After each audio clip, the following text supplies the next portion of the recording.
Hello, beings of light. So, you may not know this, but everybody lucid dreams and astral projects. Our main problem is our memory. Think about it. Firstly, most of us recall having dreams or experiences like this as children, but we believe we can't do it anymore. It's not that you can't, it's because children don't wake up after snoozing 3 alarms thinking, I need some coffee. Children usually make up early and naturally, and they don't have the responsibilities and stressor that occupy their minds. They have the space to recall and think about these experiences. We grow up and learn that these experiences aren't important to our everyday 3D lives, and they begin to fade. So, for lucid dreaming, the main stage of sleep I'd focus on would be REM sleep. Um, this So I'm going to talk about 4 neurotransmitters and why they're effective for lucid dreaming. Acetylcholine, this neurotransmitter is involved in REM sleep. Acetylcholine is very, very important to memory. So this is important for lucid dreaming and astral projection. Acetylcholine also increases our wakefulness, so it makes us more alert and aware in the dream. So to boost your brain levels of acetylcholine, you need to be careful what you take.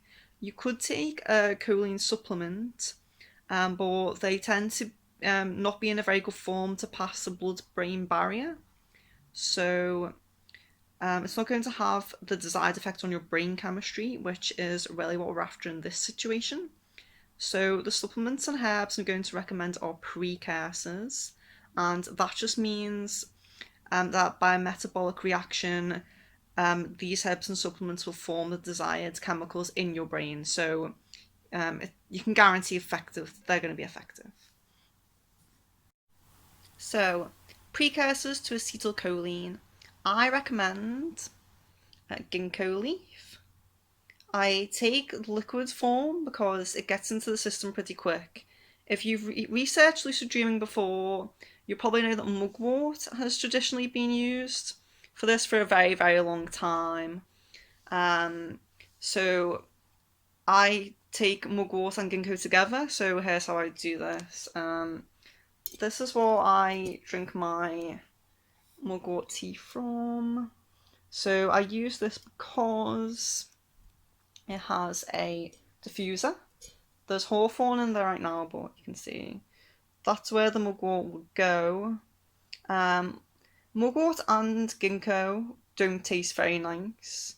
So what I would usually pour a herbal tea bag in here, then I put the mugwort in the just a normal like herbal tea in there. So like a tea bag like mint I usually use. Then I put the mugwort in here. You can also, if you don't have a teapot like that, there's these metal tea bags. So you just put the loose herb in here. Because the cup that I drink my tea out of is very small, I just pour a drop in here. So I use the whole pipette. You can see there, like the whole pipette, a drop in my tea. But if you're going to use a bigger cup than this, I would recommend waiting for it to get to the end a little bit before you put the drop in. You don't want to dilute it too much. So the next one is vitamin B5. And this covers 2 neurotransmitters. So dopamine and norepinephrine. So B5 is a precursor to dopamine, and then dopamine is a precursor to norepinephrine.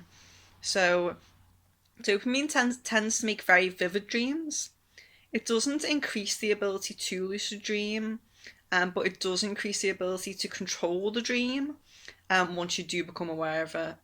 So, which is why taking B5 or other dopamine precursors is good along with herbs such as mugwort, which does seem to actually induce lucid dreams. These effects have been reported in cases of Parkinson's where people have been prescribed dopamine increasing drugs.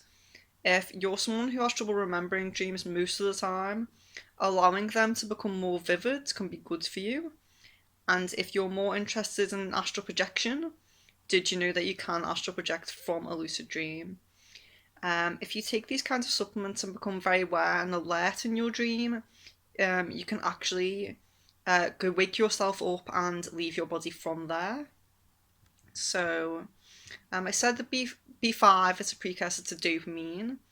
Dopamine is also a precursor to norepinephrine, which is another neurotransmitter we want to focus on as this plays a role in attention, focus, and memory. Um, Norepinephrine doesn't initiate REM sleep, but it does prolong it. It acts in terms of lucid dreams very similar to acetylcholine. It can help you stay lucid for very long periods of time. And it enhances the ability to recall details and memories from waking life in the dream, which is another thing that could trigger a lucid dream. So I've noticed this significantly since taking B5. I start to recall my 3D life, the fact that I'm asleep. So it is a trigger in lucidity, but also for me, it's triggering astral projection as well. The other neurotransmitter probably worth mentioning is serotonin. I didn't personally find much use for serotonin supplements in my own experiments and experience. Maybe because it suppresses REM sleep. But if you have trouble actually getting to sleep, the body uses serotonin to produce melatonin, which will help you sleep. So you can find precursor for this in either tart cherry supplements or 5-HTP. This has both of those in. I have tried this.